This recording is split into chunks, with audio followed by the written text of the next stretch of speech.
La primera mirada que nosotros hacemos del expediente, profesionalmente nos damos cuenta que hay vicios y errores que son garrafales, procesalmente hablando, que no justificaban de ninguna manera que ella estuviera detenida. Entonces, cuando esto se visibiliza, porque nosotros lo que hicimos también fue, dentro de las organizaciones que colaboró con María, difundir la causa, se envió a varias asociaciones de derecho penal, asociaciones feministas, inclusive se mandó una copia del expediente a la Defensoría General de la Nación y empezaron a llegar las conclusiones que avalaban realmente lo que nosotros sosteníamos, que esta era una causa totalmente mal llevada, mal investigada y totalmente injusta. Lo que vimos es que había una gran resistencia de parte del Estado provincial, que está todo vinculado acá, o sea, no podemos decir del Estado por un lado del Poder Judicial, por el otro político, sino de la vinculación que hay entre ellos de reconocer ese error. Y a partir de ahí la pelea era, si ellos la absuelven, reconocen que se equivocaron, reconocen que tuvieron un acto de injusticia, entonces todo el tiempo estábamos, no, se la va a terminar condenando por un delito menor para justificar los años que están presos, entonces la decía, no, el cuestionamiento era, ¿cómo van a fundamentar esto? Decían, tampoco es necesario que fundamenten mucho, van a terminar condenándola, vamos a ir a una cámara y seguirá detenida o la liberarán, entonces toda una cuestión que más que con lo jurídico y con el hecho en sí tenía que ver con todo lo que giraba alrededor, que implicaba reconocer que el Estado se había equivocado con ella desde el primer momento. Y ese fue el desafío que por suerte lo ganamos. Entre los testimonios que usted conoció luego de acercarse a la causa, ¿cuál fue el más descabellado? Todos fueron bastante descabellados. En realidad, más allá de lo descabellado, a nosotros nos llamó muchísimo la atención la forma en que se relataban los hechos. Aparentemente, bueno, en la comunidad, el grupo íntimo de María, que eran los que convivían con ella y los que la rodeaban, a ella y a su hija, a sus hijos en general, son personas que son la mayoría paraguayos que no hablan castellano. Es más, en el debate oral, una de las testigos cuyo testimonio parecía más condenatorio de María, reconoció que no entendía nada del castellano y que apenas podía hablar. Sin embargo, su testimonio era digno de una narrativa literaria. Entonces nosotros ahí empezamos a ver lo mismo que pasaba con el concubino de María, los términos que utilizaban. O sea, no tenía que ver con lo que contaban, sino cómo lo contaban, que era sumamente sospechoso considerando el contexto. Utilizaban palabras que cuando uno se los repreguntaba en el debate no te podían definir, por ejemplo. Es más, otro de los testimonios que fue clave para tenerla presa fue de las promotoras de salud, pero en el debate las promotoras de salud no pudieron definir lo que era la desnutrición, no pudieron definir ni determinar cuáles eran los síntomas. Entonces, todas esas cuestiones nosotros los pudimos poner en el contraste, porque lo que había pasado es que todas las declaraciones de estas personas habían sido traducidas como quisieron por parte de los oficiales de policía que intervinieron. En el caso particular de María, lo que nosotros pudimos ver que el prejuzgamiento venía por la cuestión de género, primero, y por clase, por supuesto, ¿no? La cuestión de género porque ellos caratulan la causa de María de abandono de persona agravado por el vínculo. Para que penalmente se pueda configurar el delito de abandono, la persona que es abandonada tiene que estar colocada en una situación de absoluta indefensión. No tiene que haber nadie que la rodee. O sea, no tiene que haber otros mayores de edad. Y esa niña estaba rodeada de mayores de edad, sus abuelos, su padre, el concubino de María, el tío que también denunció. O sea, ella estaba rodeada de personas que la veían y que tenían obligaciones con ella, como también la tenía, por ejemplo, el médico que había intervenido o los promotores que supuestamente habían visto su situación de desnutrición y demás. Pero a la que detienen es a María. Primero, presuntamente por considerar que ella la había asesinado a la hija, pero después cuando se dan cuenta que en realidad no muere asesinada, sino que el acto reprochable no era la muerte, sino el entierro, entonces, ¿por qué queda ella? Si seguían sosteniendo la figura del abandono, ¿por qué solo ella? porque era la madre. Y en todo el expediente lo que hacían referencias era que ella había fallado como madre, que si su hija murió es porque ella no fue una mala madre, los mantenía sucios, con piojos, estaban descalzos, mal arreglados, esas eran las cosas que le reprochaban. Y eso desde una perspectiva de género y de roles que hoy ya no están discutidos, o sea, todos los que rodean a los niños tienen la obligación de cuidarlos, no solo la madre, pero fue ella fue la mala madre. Entonces ahí vimos el prejuicio y vimos que cuando empieza el revuelo de la situación de la búsqueda primero de la niña porque no la habían encontrado y le empezaron a buscar, después encuentran el cuerpo, todos eran sospechosos, nadie sabía por qué había muerto. Y van contra la madre, y en ese van contra la madre entra todo ese círculo íntimo, porque era para salvarse, o si no iban a terminar todos presos. Entonces era más fácil culpar a la mamá que decir, no, nosotros todos tuvimos que ver en que la niña haya estado en un estado de desnutrición, que finalmente tampoco se probó que ella no estaba desnutrida. Es más, en el fallo absolutorio hay un pequeño párrafo que cita a una de las jueces que dice, por los estudios y por las constancias que hay en el expediente, el informe del médico, el informe de las promotoras de salud, y la niña no estaba desnutrida. O sea, se termina hasta el mito de por qué había muerto. Entonces, si no estaba desnutrida, ¿por qué murió? ¿Y dónde está el abandono? O sea, eso es lo grave de toda la situación. Que finalmente a lo que uno concluye, no judicialmente, porque como tampoco se investigó la muerte, no se investigó, lo que ellos determinaron es que como no había lesiones óseas, ni los huesos rotos de la niña, se suponía que la muerte no fue violenta. Pero no investigaron, tampoco le hicieron una autopsia, como para saber si que nosotros presumimos que pudo haber sido por la rapidez de la muerte, una peritonitis, por ejemplo. O sea, todas esas cuestiones quedaron en la... Es decir, ¿se trató de cerrar el caso de la manera más decorosa para lo que es el sistema judicial o el gobierno, ¿no? Exactamente. Sin pensar en lo que pasó realmente, en la búsqueda de la justicia verdadera. Y no les interesó mucho, en realidad, saber qué pasó con Carolina. El primer documento que tuvo Carolina fue su acta de defunción, porque no tenía identidad, no tenía documento de identidad. Entonces todo fue como una cacería de brujas y quedó en el medio María, como pudieron haber quedado los dos, ella y su concubino. De última, si la idea era buscar la justicia y había muerto la niña por malos cuidados, lo que sea, no podían no ser culpables los dos que convivían juntos. Pero él nunca fue imputado. Esto que usted comentaba de la familia, que todos se pusieron de acuerdo para acusarla a ella, habla del contexto en el que vivía María de violencia. La madre, que es el principal testimonio, es el testimonio más duro en realidad de María, contra María, es la misma mujer que la entrega cuando ella apenas tenía 12 años para que sea la mujer de quien fue su esposo y quien fue el padre de sus hijos mayores.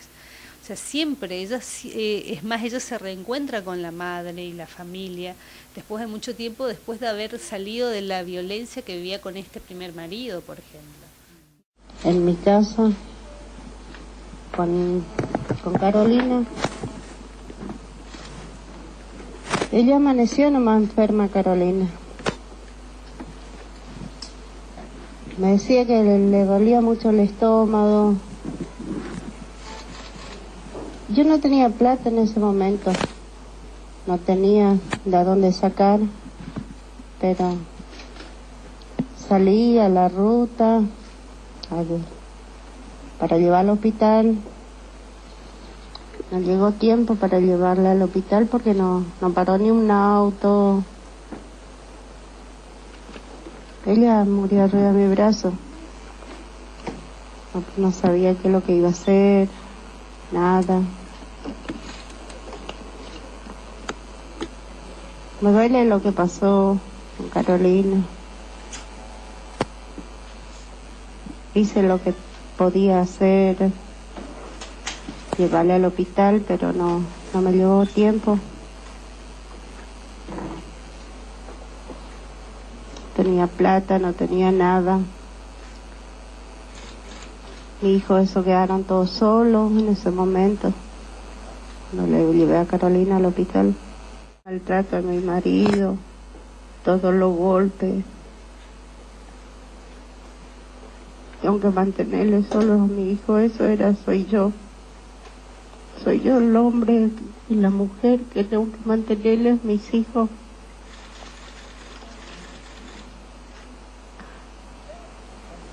Sufrí mucho para mantenerle a ellos, pasé hambre con ellos. Pasé golpizas de mi marido. No, nosotros no podemos, que esa también es la otra cuestión. La gente, la sociedad en general lo mira como si fuera una familia tipo, y nunca fueron una familia tipo. Ella nunca recibió afecto de la mamá ni del papá, sufrió violencia toda su vida. La primera violencia de la que sufrió fue esta mujer, de su mamá, por ejemplo, que a los 12 años la entrega, pero previamente a entregarla a un marido, ya la tenía trabajando como empleada doméstica. O sea, son todos, pero este fue el testimonio que más digamos, la condena. No sé si más la condena, pero más le duele a ella después. Y que además ella es la que después se queda con los hijos, y es la que hasta hoy todavía no le termina de devolver al varón. Ella se hace cargo de los hijos. Cuando se los sacan y los empiezan a repartir, porque en ese momento también ese reparto no se hace con ningún tipo de criterio, sino los chicos fueron llevados por quienes podían, y ella se queda con 2 de sus hijos, y una nieta y el varón de ella, el más chico. Hay un hijo de ella, Catriel, que fue a buscarla hasta el penal donde ella estaba.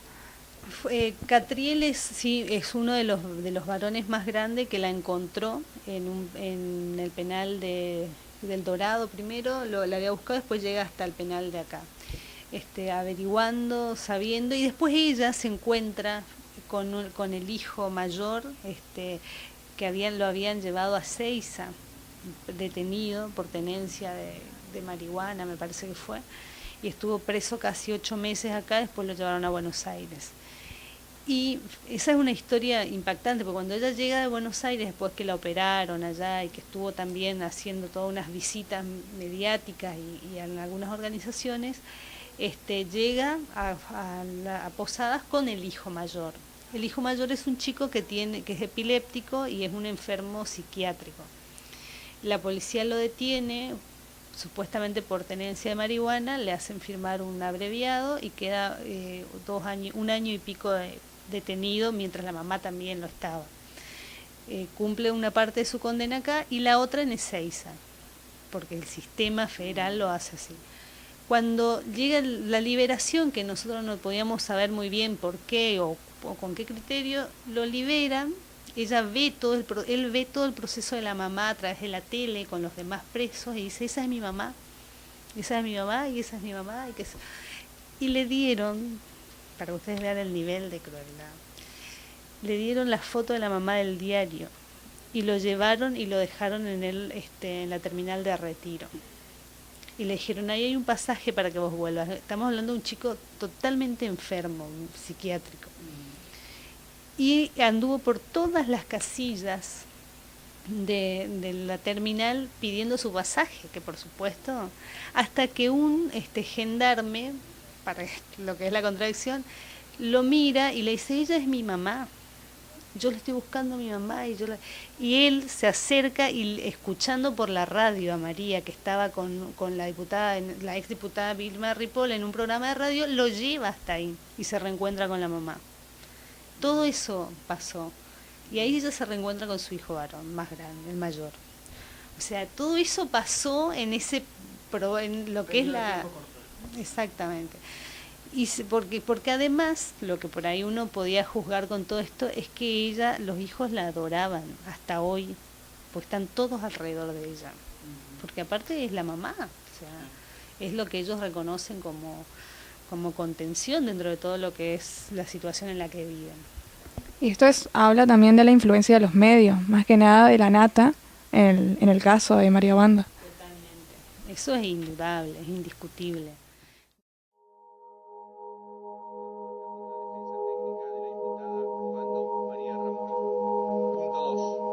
absolver a María Ramona Obando en orden al delito de abandono de persona calificado por el vínculo. El día anterior a que quedaras en libertad, ¿cómo pudiste dormir o estabas nerviosa y no sabías qué iba a pasar? El martes a la noche no dormí, porque era el miércoles, Era la sentencia. Sí. Solo Dios sabe, dije, que si me condenan o me largan, dije.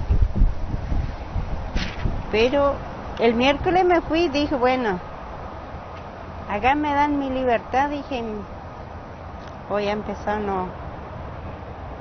una buena vida, voy a mejorar todo. Y sucedió. Ordenando su inmediata libertad.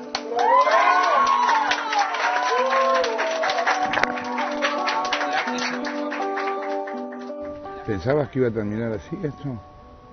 Sí, siempre tuve fe que iba a salir de la cárcel. Primero dije, bueno, agaché la cabeza, dije, bueno, acá terminó mi vida, dije. Y después, cuando hablé con una compañera, ella me dio la fuerza y levanté de vuelta la cabeza. ¿Cómo se llamaba tu compañera? ¿Cómo se llama? Ana Escobar. ¿Y por qué está presa? Ella está presa por droga. Una de las notas, no sé si fue que lo dijiste al médico, al psiquiatra o qué, que vos no habías tenido amigos antes, que la primera vez que tenías amigos era ahí en la... Ahí en la cárcel, sí. ¿Y fue así? Sí, así. ¿Y por qué no habías tenido amigos antes? Amiga no tuve porque mi marido no quería. ¿Manuel? Manuel Castillo. Castillo. ¿Qué, no te dejaban? Yo no tenía que hablar con vecinos, ni tampoco hablar con una compañera que lleva a los hijos también en la escuela, los hijos, ni con eso no podía hablar. Él si sabía que yo hablaba con una persona extraña, él veníamos en mi casa, por eso me pegaba. Nunca me decía por qué.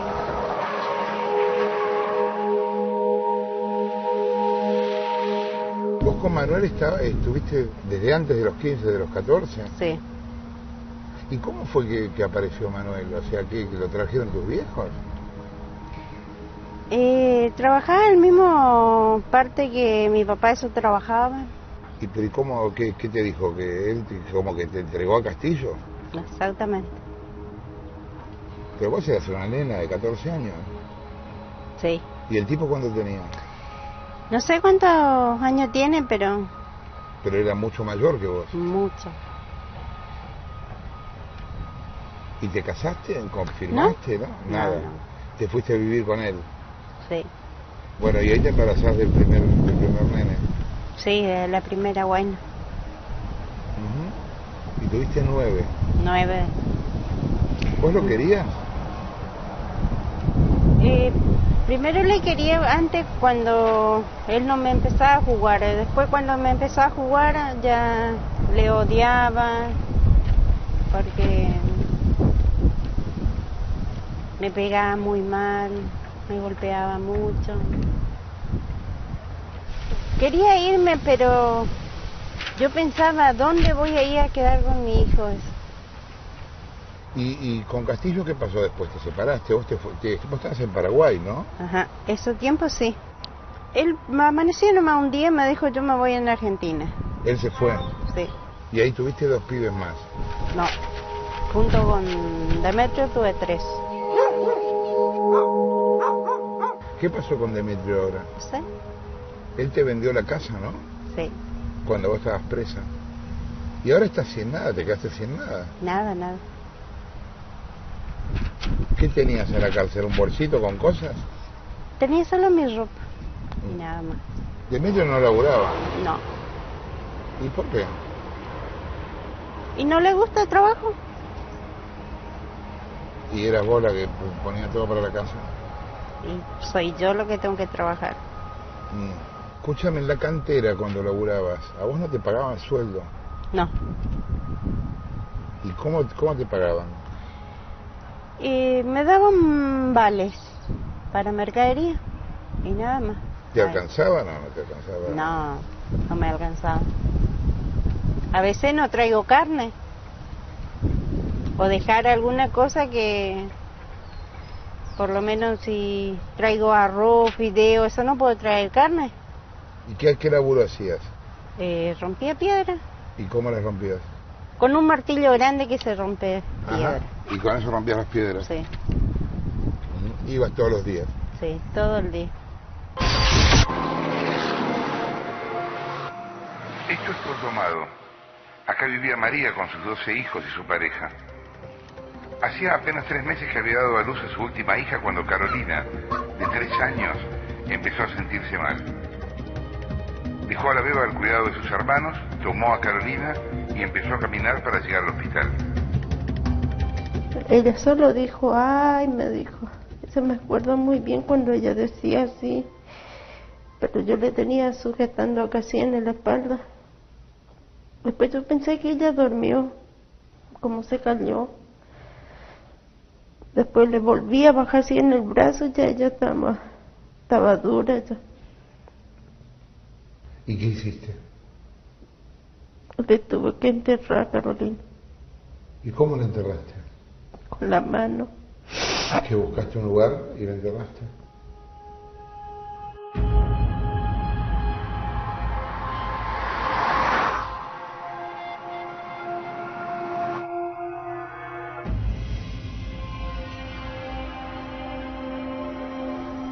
¿Qué te pasa hoy cuando te acordás de lo de Carolina?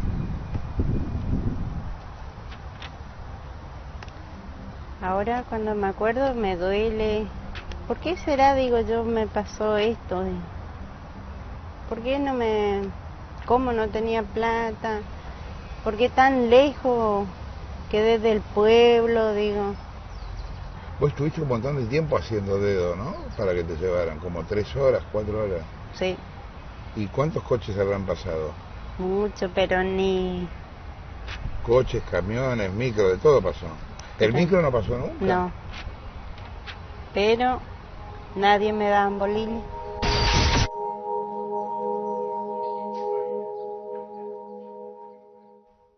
Nosotros creo que hasta el último momento, no teníamos la certeza, a pesar de que teníamos todo el conocimiento de la causa y que sabíamos que no había forma de condenarla, no teníamos ninguna certeza de que no sería condenada. Pero bueno, el exponerlo a ese nivel, que además comprometía la responsabilidad del Estado ante un montón de organismos internacionales de derechos humanos, yo creo que eso también movilizó un poco, porque nosotros tuvimos en la provincia, en el caso de María Obando, es el primer caso en el que se presentan amicus curiae, no sé si conocen la institución.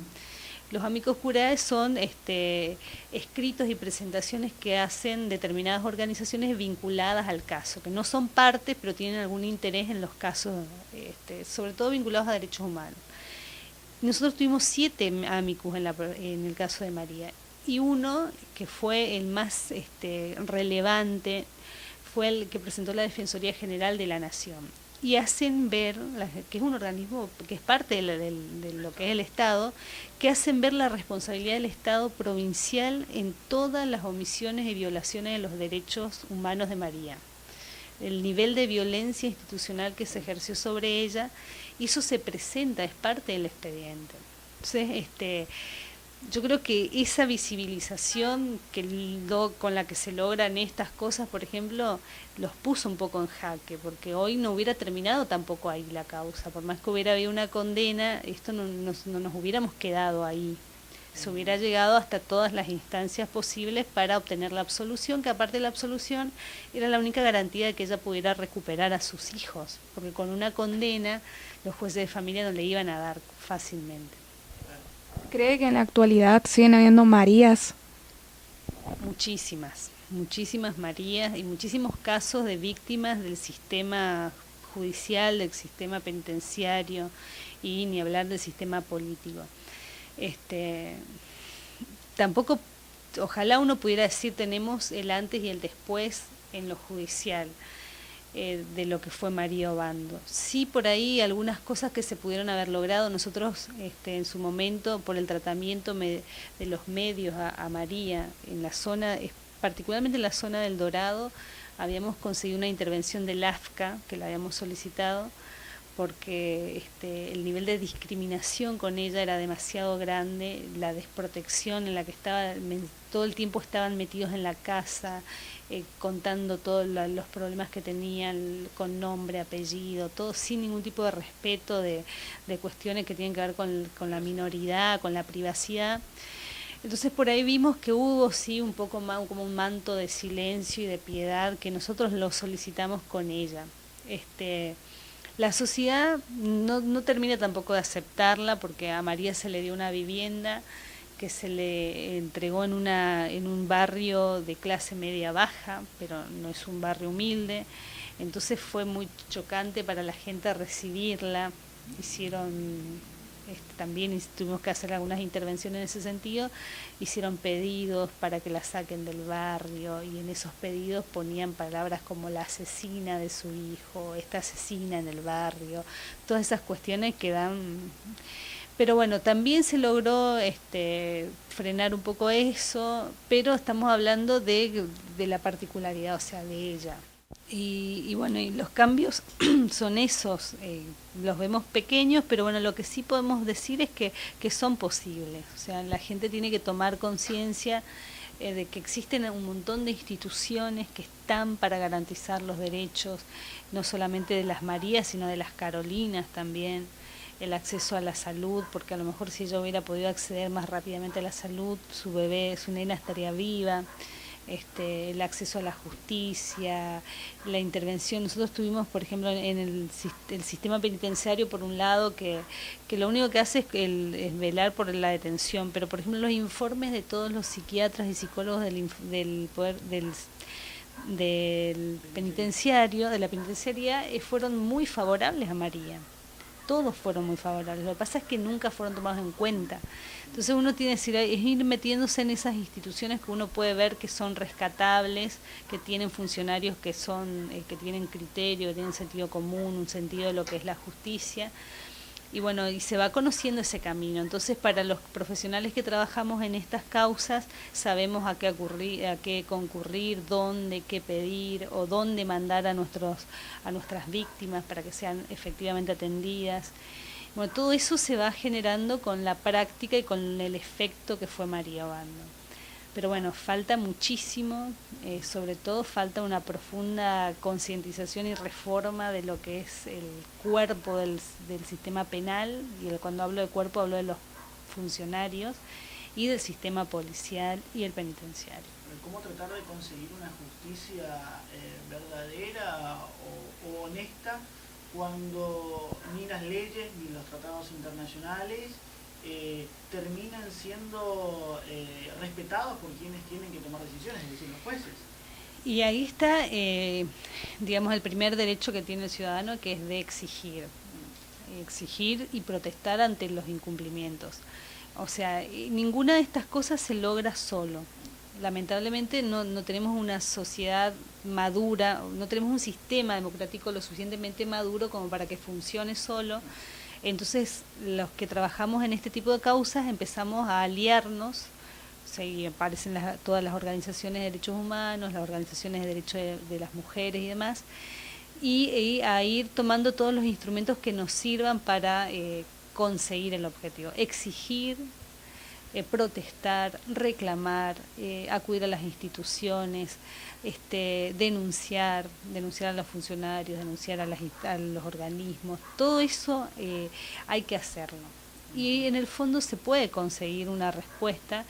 Y bueno, y en eso la mediatización de los casos, que muchos también lo reprochan, es un medio para visibilizar, porque estando visibilizado el problema y quiénes son los sujetos que supuestamente tienen que resolverlo, también a ellos los interpela. O sea, no es lo mismo un juez que está ante la mirada de toda la sociedad y que tiene que justificar también socialmente sus actos y sus decisiones, que una persona que está encerrada en su despacho y nadie lo pone en evidencia ni sabe qué es lo que está resolviendo. De todo eso uno se vale para llegar a lo que considera que es justo.